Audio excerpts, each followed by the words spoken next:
Bonjour mes frères et sœurs, je suis votre humble serviteur, le pasteur Gaston Kiamenga Mavakala Legerme. J'avais commencé un thème qui s'intitulait « Comprendre les salis ». Aujourd'hui, nous allons traiter un autre sous-thème qui est toujours dans les salis, qui s'intitule « Les salis entrent chez nous par l'humilité ». Ici, je voudrais parler de deux personnages contrariés pour pouvoir entrer dans les salis. L'autre avait l'humilité, l'autre connaissait également la loi,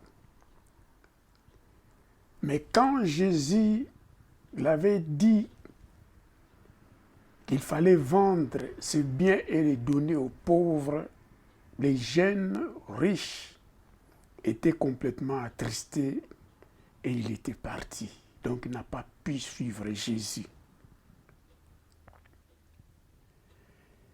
Ici, dans ce contexte, il y a un homme qui était aussi riche, mais qui, par le passage de Jésus, s'était humilié. Et l'autre qui était aussi riche, il était devant tout le monde pendant que Jésus prêchait. Il a posé des questions. Comment entrer? Comment suivre Jésus? Et Jésus l'avait dit qu'il fallait le suivre selon le langage, ce que Jésus avait dit. L'homme riche avait également dit que j'ai toujours fait ce que vous me dites. Mais Jésus l'avait dit, il manque une seule chose. Il faut vendre tes biens, donner ce que tu as reçu aux pauvres et viens me suivre. Il était parti.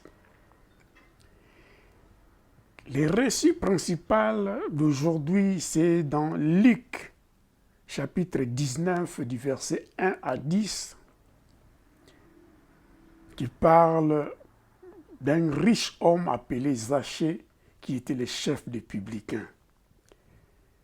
Mais le dernier récit que nous allons lire, c'est du jeune riche, qui n'a pas voulu suivre les conseils de Jésus. C'est dans le livre de Matthieu, chapitre 19, du verset 16 au verset 26. Alléluia, gloire à Jésus. Je vais lire la parole de Dieu et puis nous allons entrer en profondeur de ce que nous allons voir. Le salut entre chez nous, entre dans nos maisons par l'humilité, entre dans nos vies, en notre personne par l'humilité. Je lis la parole de Jésus. Que quelqu'un soit béni aujourd'hui. Alléluia, gloire à Jésus. Je lis la parole de Jésus dans Luc, chapitre 19, de 1 à 10. Jésus étant entré dans Jéricho, traversait la ville, et voici un homme riche appelé Zachée, chef des publicains.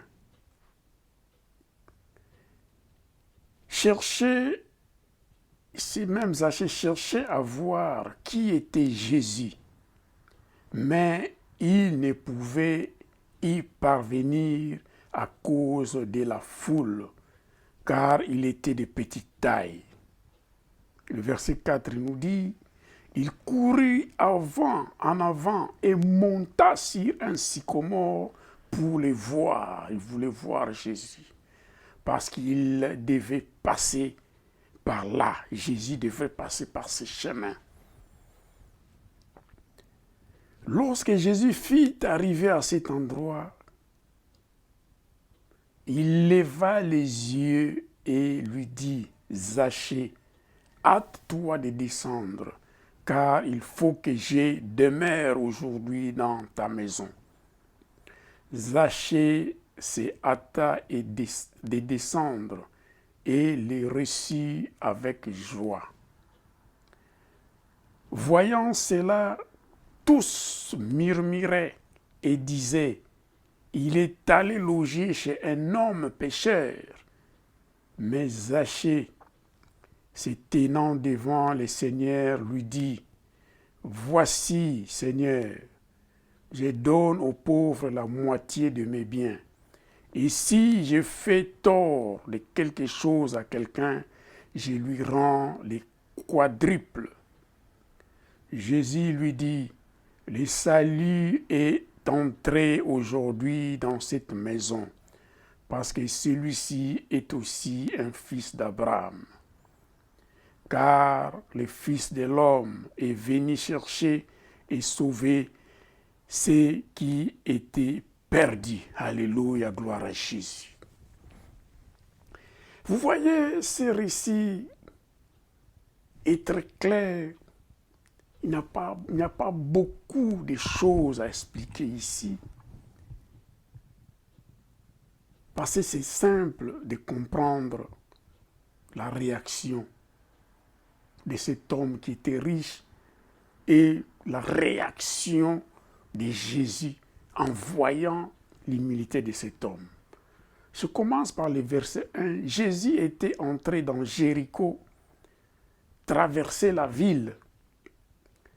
Nous savons, nous tous, Jéricho, au temps de Josué, avait des murs barricadés que personne ne pouvait y entrer et sortir.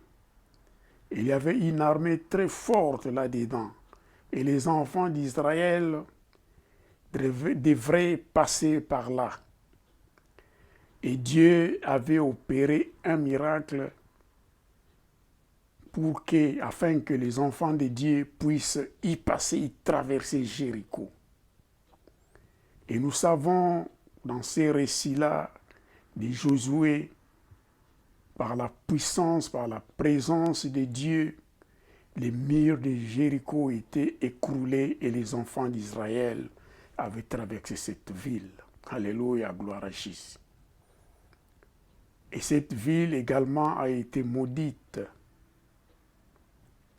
Mais si ce n'est pas notre argument d'aujourd'hui, on pourrait voir ça un autre jour.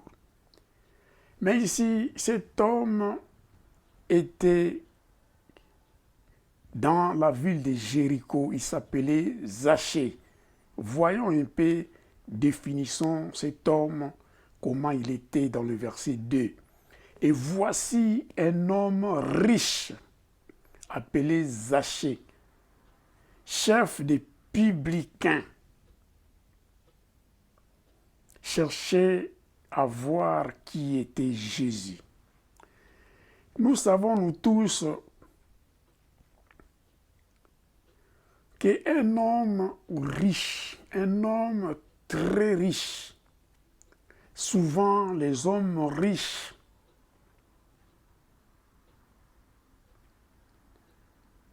ne s'humilient pas à tel niveau de monter même sur un arbre, sur un sycomore, en haut, pour pouvoir voir celui qui devrait passer, qui était Jésus-Christ Nazareth. Il portait la bonne nouvelle et il devrait passer par là. Et je sais que tout le monde qui rencontre Jésus, qui croise Jésus, sûr et certainement, sa vie doit changer. Si sincèrement tu rencontres Jésus et tu accueilles ce qu'il te dit, ce qu'il fait en profondeur de ton cœur, ta vie sera complètement changée à partir de ce moment-là. Je vais vous rappeler une chose, quand nous étions des enfants, je suis né en RDC à Kinshasa, souvent, quand le président Mobutu voyageait, c'était souvent quand il venait de l'étranger, et il devrait traverser les boulevards 24 novembre, ou bien s'il devrait traverser les boulevards du 30 juin, il y avait beaucoup de jeunes qui avaient également, ils étaient de petite taille, parce que les adultes, souvent, ils prenaient la première place au long de la rue pour pouvoir voir les cortèges de Mobutu qui passaient, pour pouvoir les contempler seulement et saluer le président qui venait. Et souvent, les enfants et les plus faibles, ayant de petites tailles, souvent ils montaient soit dans des murs de maisons ou sur les arbres pour pouvoir voir le président Mobutu qui devrait passer. C'était à l'époque quand j'étais encore enfant. Et cet homme avait complètement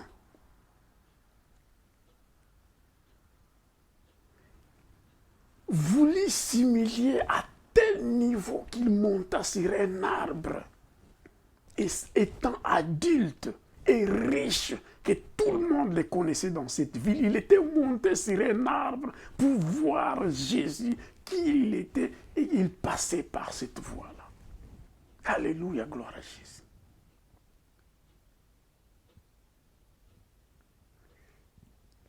Voilà pourquoi la Bible nous dit également,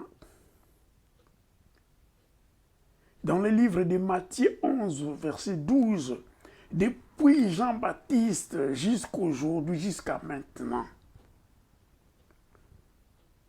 pour entrer dans les salis, il faut être un violent. Cet homme n'a pas regardé sa richesse.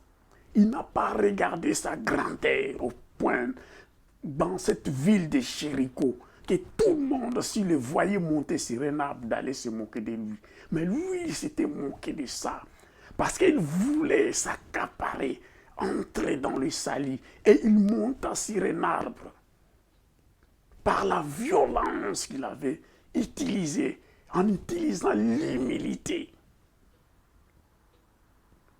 Voyons voir la suite, ce qui est arrivé dans sa vie. Alléluia, gloire à Jésus.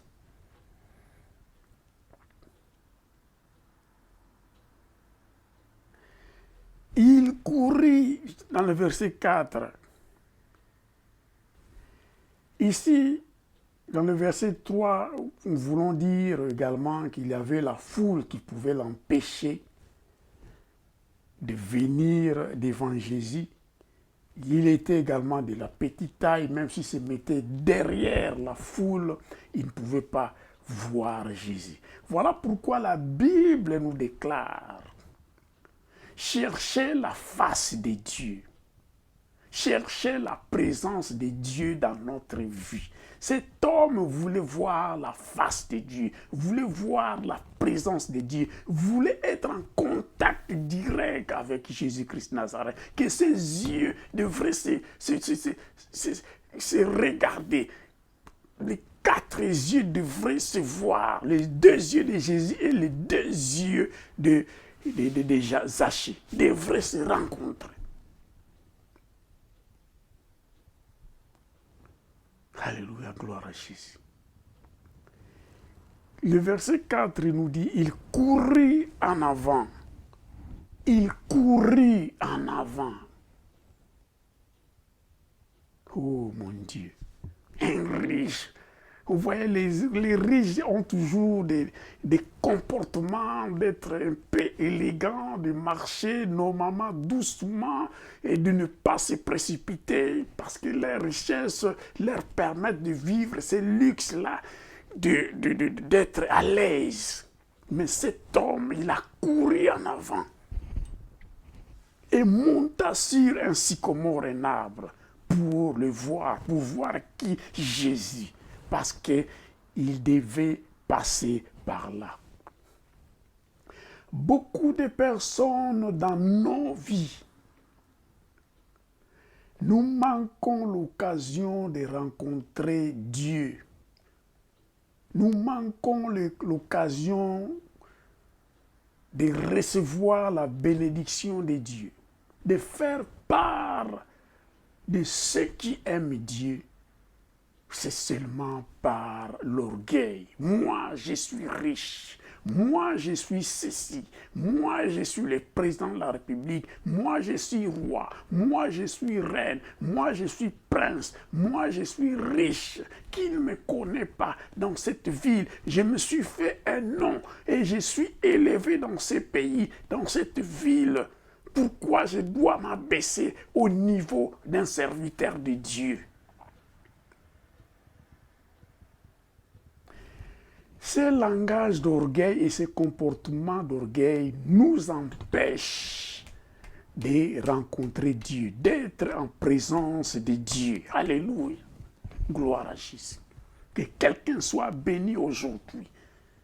Que l'orgueil soit ôté dans ta vie. Que l'orgueil soit ôté dans nos vies également. Dans le nom puissant de Jésus. Alléluia.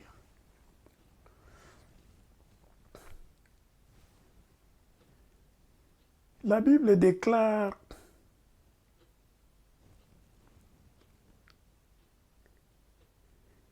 dans le verset 5, lorsque Jésus fut arrivé à cet endroit, la Bible nous déclare également que notre Dieu est omniscient. Il sonde les cœurs et les reins. Il savait déjà ce que Zachée il était en train de faire. Et il est également omniprésent.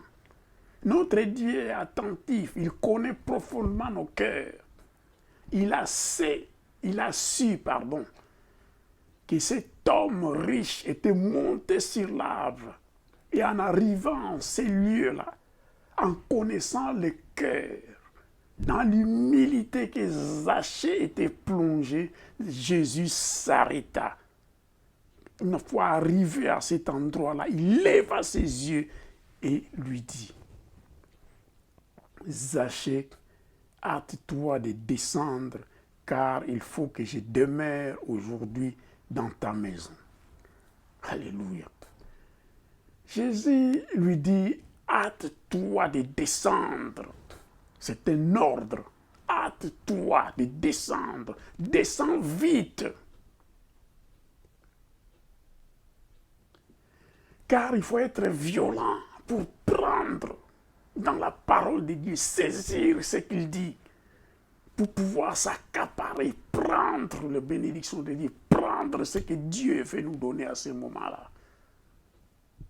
Beaucoup de personnes renvoient leur opportunité à la rencontre avec Dieu, à la rencontre avec l'Esprit de Dieu. De renvoyer ce qu'ils devraient faire aujourd'hui, ils veulent le faire demain. Pourtant, s'ils le faisaient aujourd'hui, ils entraient également dans le royaume de Dieu. Ils recevaient le salut dans leur vie. Débarrassons-nous de l'orgueil. Soyons vigilants et soyons rapides. Pas de précipitation, mais rapides à accueillir ce que Dieu veut nous accorder. Le verset 6 nous dit, Zachée s'est hâta, il a obéi à l'ordre. Il s'est hâta de descendre et le reçut avec joie. Il a reçu Jésus avec ses disciples chez soi. Il faut que je demeure aujourd'hui dans ta maison. Il faut que je demeure aujourd'hui dans ta maison. Il faut que moi, Jésus, je demeure dans ta maison. Alléluia.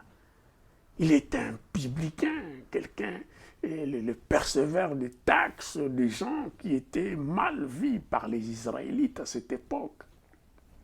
Parce qu'il travaillait pour le gouvernement romain. Alléluia. Donc il n'était pas de bonne vie. Nous savons, nous tous, quand nous sommes coincés financièrement et qu'il faut payer les taxes, le gouvernement de ce monde ne s'amuse pas. Ils t'arrêtent même, ils te mettent même en prison. Ils saisissent même tes biens pour payer les taxes. Donc, Zachée était une de ces personnes, les percepteurs de taxes. Alléluia. Et Jésus devrait aller dans la maison de cet homme que tous les Israélites qui les suivaient à ce moment-là commençaient à bouder, à murmurer. Pourquoi il doit aller dans cette maison? Alléluia.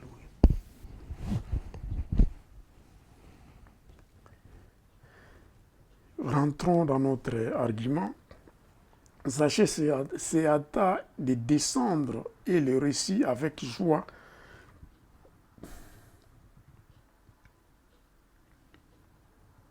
Le verset 7 nous dit, voyant cela, tous murmuraient et disaient, il est allé loger chez un homme pécheur.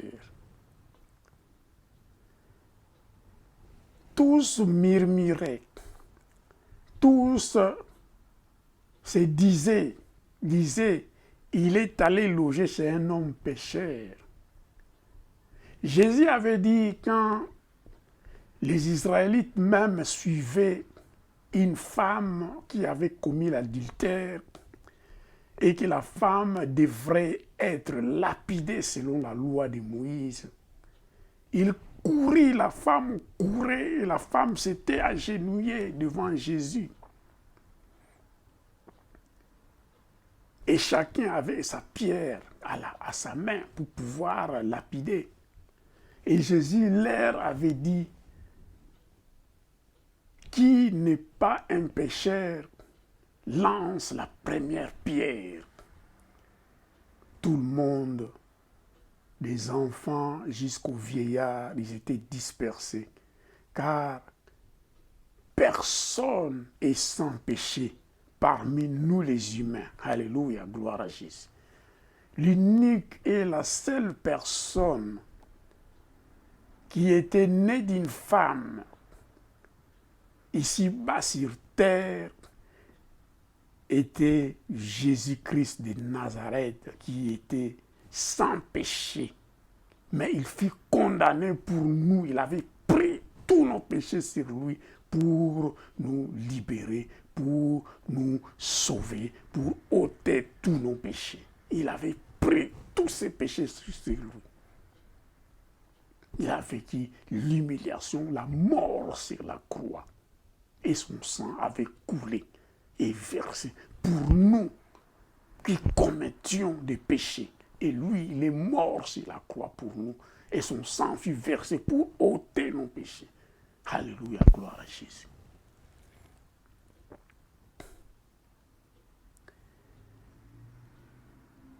Mais Zachée, le verset 8, se tenant devant le Seigneur, lui dit, voici, Seigneur, je donne aux pauvres la moitié de mes biens, et si je fais du tort de quelque chose à quelqu'un, je lui rends le quadruple. Ici, c'est la loi de la repentance.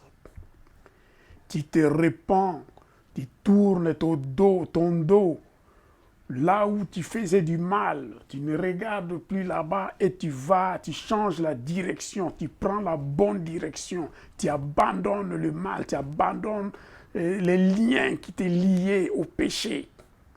Et lui a dit, je vais rendre, je donne aux pauvres la moitié de mes biens, parce qu'il a cumulé beaucoup. N'accumulez pas les biens de ce monde. Cherchons plutôt les royaumes des cieux. Alléluia, gloire à Jésus. Et si j'ai fait, ça c'est le contraire du récit que nous allons lire après. Parce que Jésus l'a dit, et Zachée a dit, Seigneur, je donne aux pauvres la moitié de mes biens. C'est que l'autre riche, le récit que nous allons lire dans Matthieu 19, 16 à 26, ne voulait pas vendre ses biens et donner quelque chose aux pauvres. Mais cet homme, Jésus ne lui avait même pas dit cela, lui-même de sa propre bouche. puisque Jésus était entré dans sa maison, parce que lui, il s'était humilié. Et la parole de Dieu l'avait pénétré dans son cœur, dans la profondeur de son cœur. Le Saint-Esprit l'avait convaincu de ses péchés. Et il a dit, je vais donner la moitié de mes biens aux pauvres. Et la jour, il alla encore très loin. Ça, c'est la loi de la repentance. Et si je fais tort de quelque chose à quelqu'un, je lui rends le quadruple. Donc, si tu avais fait mal à quelqu'un, ou tu l'avais fait payer un prix supérieur à ce qu'il devrait payer, s'il devrait payer, s'il avait payé 100 pounds injustement, Zachée ici dit, je me répands, je lui rendrai le quadruple. Donc si tu l'avais fait payer injustement 100 pounds, Zachée a dit, je leur rendrai 400 pounds. Parce qu'il les avait payés injustement. Donc il s'était repenti du mal qu'il faisait aux gens. S'il y en avait quelqu'un que lui, il avait pour causer du tort. Alléluia, gloire à Jésus. Je vais accélérer à cause du temps. C'est la repentance. Il a tourné son dos au mal qu'il faisait et il a suivi la bonne voie, l'autre direction, selon la parole de Dieu, selon la conviction de son péché par le Saint-Esprit. Alléluia, gloire à Jésus. Nous lisons le verset 9, la réaction de notre Seigneur Jésus-Christ.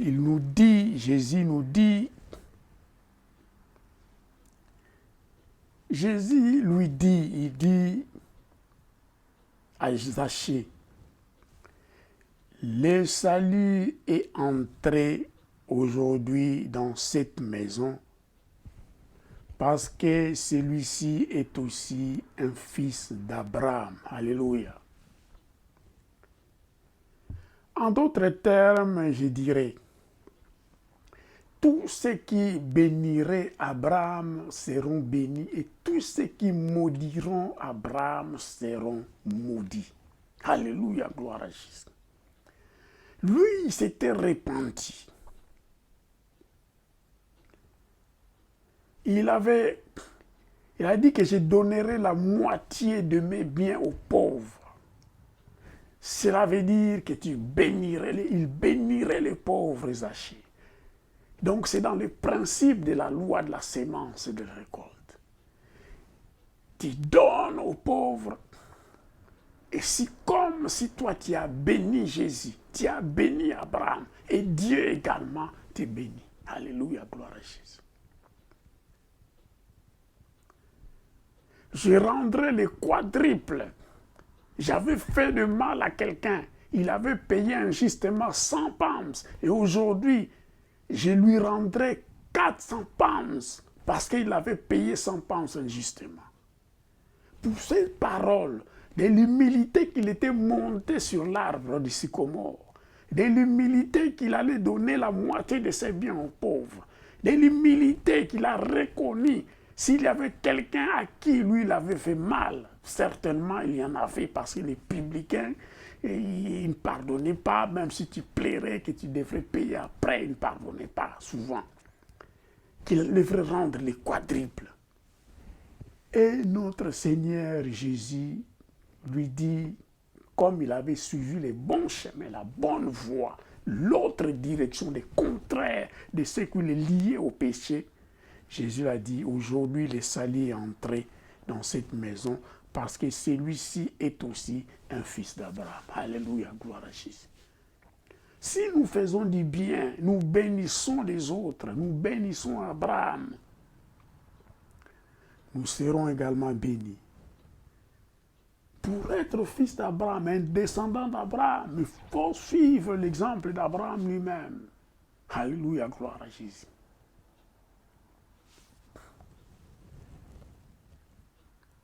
Le salut est entré aujourd'hui dans cette maison parce que celui-ci est aussi le fils d'Abraham.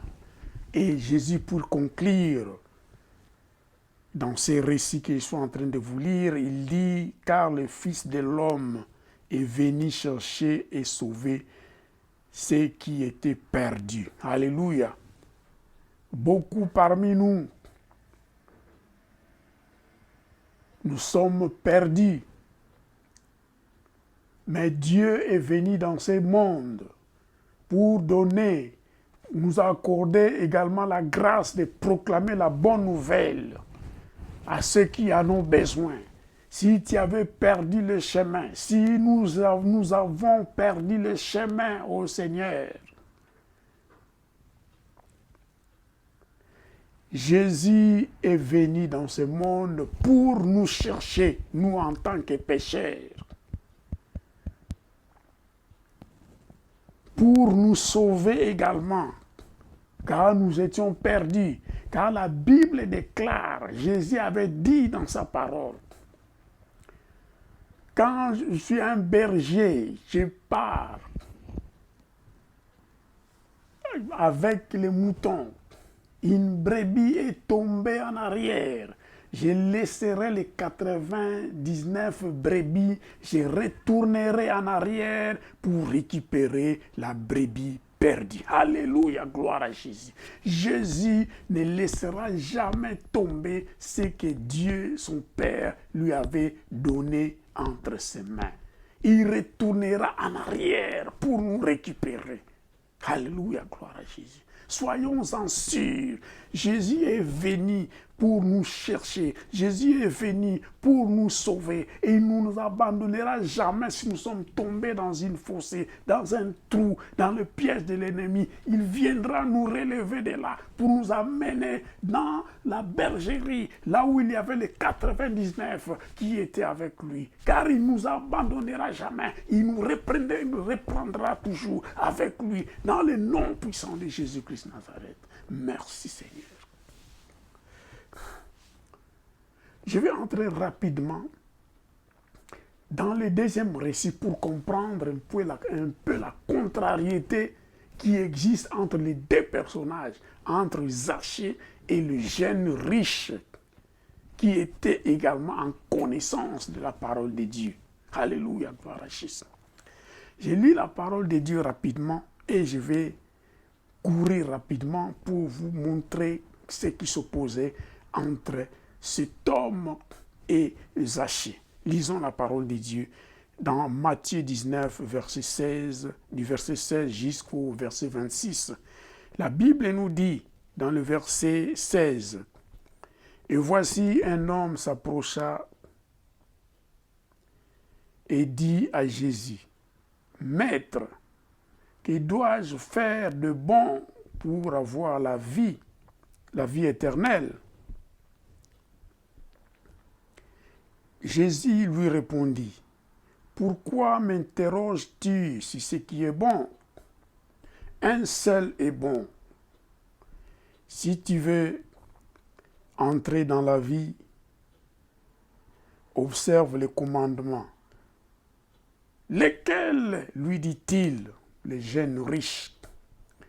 Et Jésus répondit, « Tu ne tueras point. Tu ne commettras point d'adultère, tu ne déroberas point, tu ne diras point de faux témoignages. Honore ton père et ta mère, et tu aimeras ton prochain comme toi-même. » Le jeune homme lui dit, dans le verset 20, « J'ai observé toutes ces choses. Que me manque-t-il encore? » Alléluia. Verset 21 dit, Jésus lui dit, « Si tu veux être parfait, va, vends ce que tu possèdes, donne-les aux pauvres, et tu auras un trésor dans les ciels. Puis viens et suis-moi. » Après avoir entendu ces paroles, le jeune homme s'en alla tout triste, car il avait de grands biens. Jésus dit à ses disciples, je vous l'ai dit en vérité, un riche entrera difficilement dans le royaume des cieux. Je vous l'ai dit encore, il est plus facile à un chameau de passer par les trous d'une aiguille qu'à un riche d'entrer dans le royaume de Dieu. Les disciples, ayant entendu cela, furent très étonnés et dirent: qui peut donc être sauvé? Jésus les regarda et leur dit: aux hommes, cela est impossible, mais à Dieu, tout est possible. Alléluia, gloire à Jésus. Que quelqu'un soit béni aujourd'hui, que quelqu'un ne soit pas un chrétien qui écoute la parole de Dieu et il oublie la parole de Dieu. Alléluia, gloire à Jésus. Mettons la parole de Dieu en pratique pour pouvoir usufruire, pour pouvoir gagner de ce que Dieu nous réserve, ce que Dieu veut que nous gagnions les royaumes des cieux. Alléluia. C'était bien ces jeunes. Ces jeunes avaient approché Jésus pour créer un débat. Il dit: Maître, dans le verset 16, que dois-je faire de bon pour avoir la vie éternelle? Lui, il était rassuré que lui, il faisait du bien, il était bon. Donc, il croyait sincèrement dans son cœur que lui, il avait la garantie d'entrer dans la vie éternelle. Alléluia, gloire à Jésus. Que dois-je faire de bon pour avoir la vie éternelle? Il avait ce souci-là. Il se croyait sûr également. Mais il devrait quand même, comme en Angleterre on dit check, donc à vérifier si cela était réellement faisable également dans sa vie. Parce qu'il suivait la parole de Dieu aussi de près. La loi de Moïse était également dans sa vie. Mais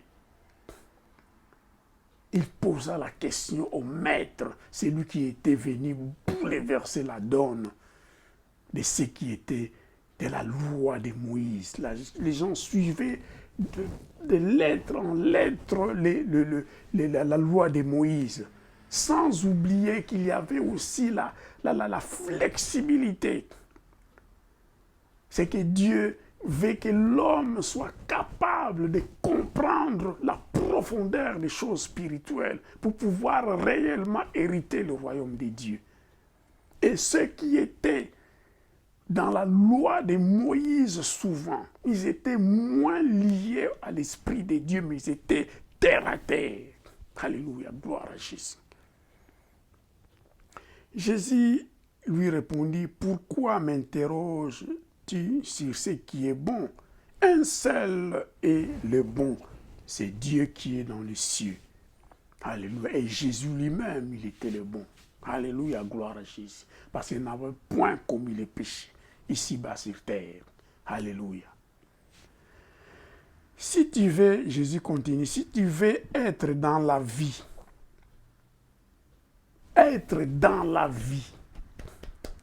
observe les commandements.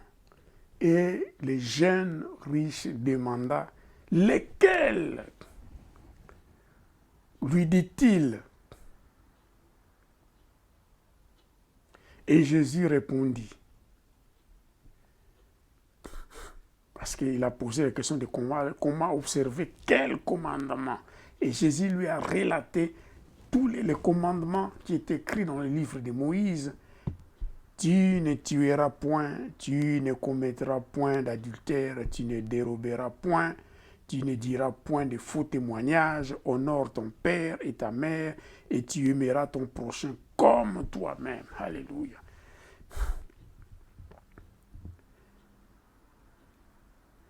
Le jeune homme lui dit, dans le verset 20, j'ai observé toutes ces choses. Que me manque-t-il encore? Oh, alléluia.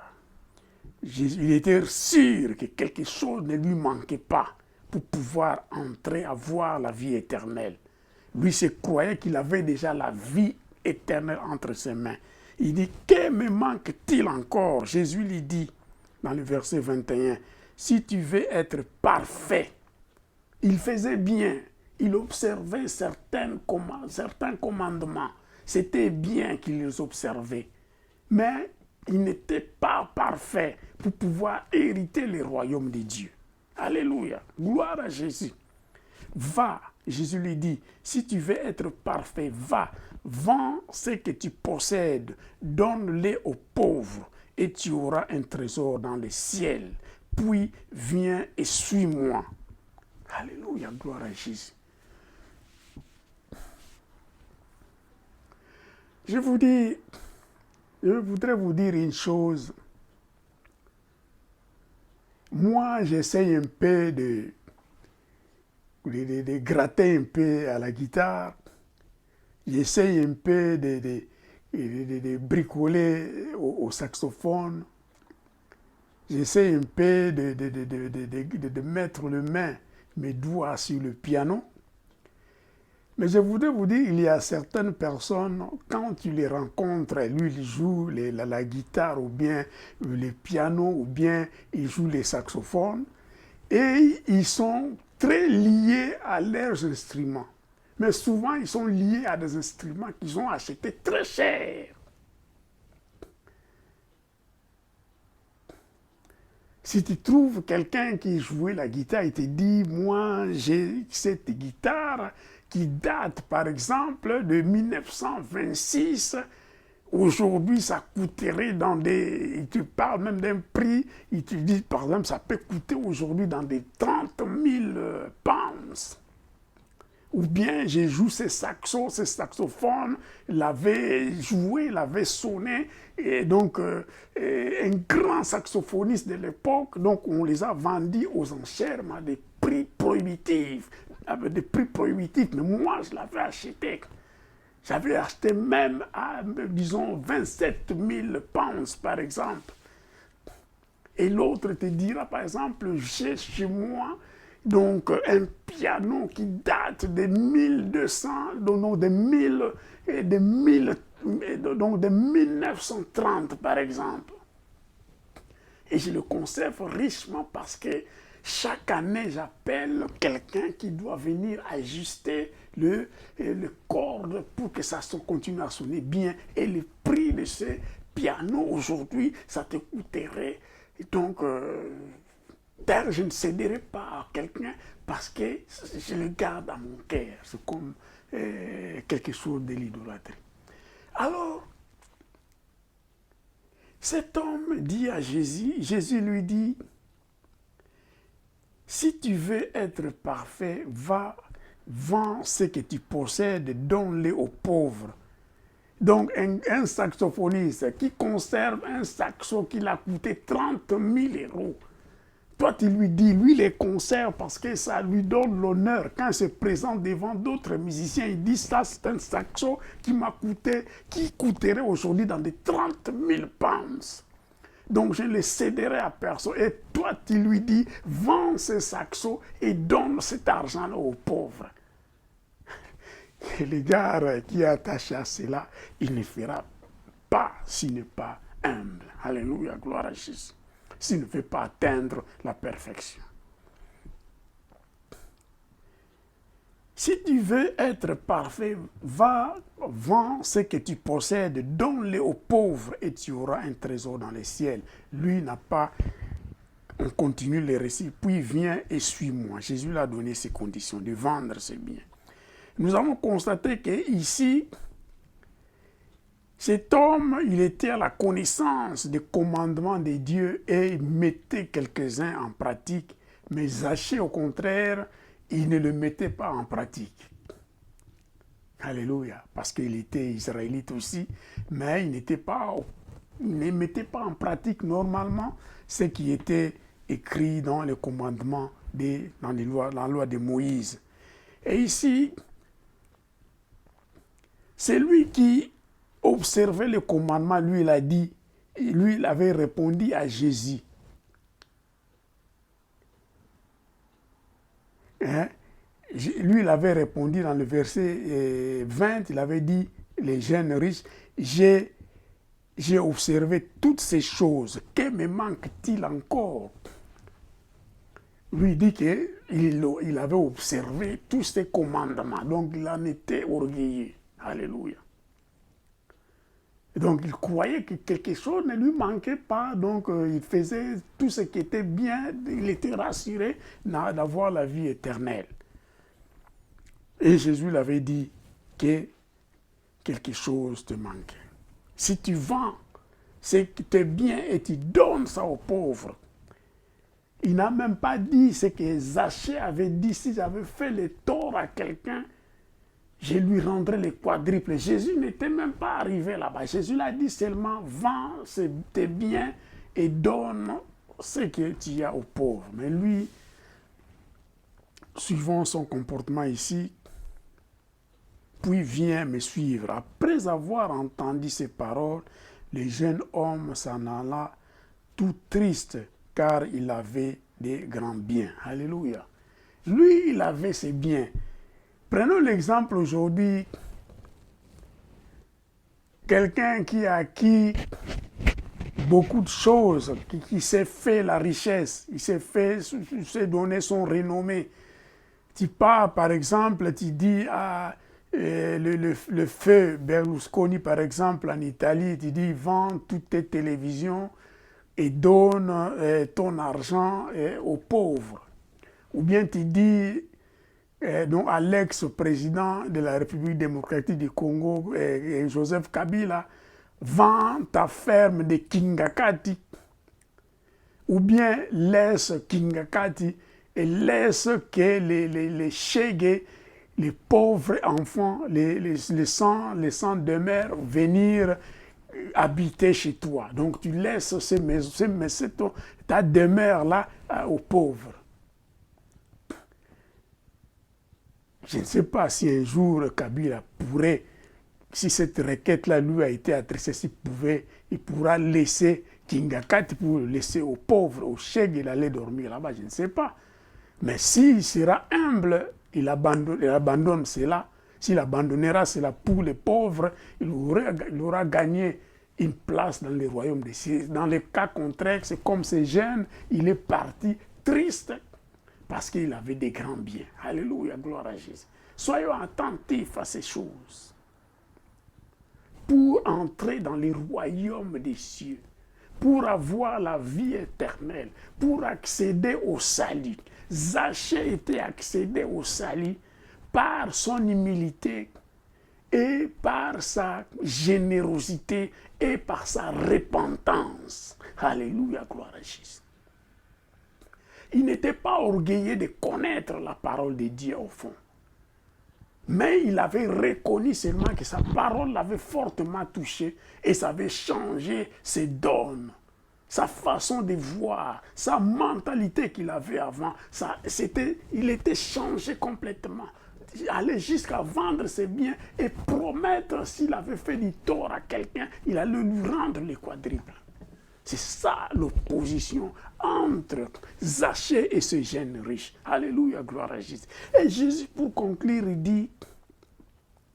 Jésus dit à ses disciples, je vous l'ai dit en vérité, un riche entrera difficilement dans le royaume des cieux. Je vous l'ai dit encore, il est plus facile à un chameau de passer par les trous d'une aiguille qu'à un riche d'entrer dans le royaume de Dieu. Les disciples ayant entendu cela furent très étonnés et dirent qui peut donc être sauvé? Jésus les regarda et leur dit, aux hommes cela est impossible, mais à Dieu tout est possible. Alléluia, gloire à Jésus. Alléluia, gloire à Jésus. Pour conclure, mes frères et sœurs, je crois que quelqu'un est béni parmi nous aujourd'hui. Je vais vous lire un seul verset pour conclure, pour descendre dans l'Acte des Apôtres, chapitre 4, verset 12, qui nous dit, la parole, je lis la parole de Dieu nous dit, Acte chapitre 4, verset 12, il dit, il n'y a de salut à aucun autre, car il n'y a sous le ciel aucun autre nom qui ait été donné parmi les hommes par lesquels nous devions être sauvés. Alléluia! Zachée avait cherché le nom de Jésus. Il avait rencontré Jésus et le salut était entré dans sa maison. Et cet homme le jeune riche, il avait rencontré Jésus. Il n'a pas entendu les conseils de Jésus, la parole de Jésus, les recommandations de Jésus de vendre tous ses biens et de donner aux hommes. Il avait tourné son dos au Jésus et partir tristement parce qu'il ne voulait pas perdre ses biens. Alors il s'était éloigné du salut. Il s'était éloigné de la vie éternelle. Car il voulait continuer à vivre dans ses biens, dans ce qui lui faisait devenir même comme un idolâtre. Je descends par là, je vais dire, aucun autre nom ne peut nous sauver, c'est seulement le nom de Jésus qui peut nous sauver. Au nom puissant de Jésus, soyez bénis, frères et sœurs, soyez bénis, recevez l'humilité, recevez la bonté, recevez la bénédiction de Dieu, recevez l'humilité. Vous allez entrer dans le royaume de Dieu, vous allez avoir la vie éternelle par l'humilité, par le bienfait que vous allez faire, par la repentance, par tout ce que vous allez reconnaître comme était une porte qui vous faisait vivre dans le péché, qui continuait à vous saisir dans les ténèbres. Que la lumière du Saint-Esprit brille sur chacun de vous dans le nom puissant de Jésus-Christ Nazareth. Amen. Gloire à Jésus. Gloire à Jésus. Merci.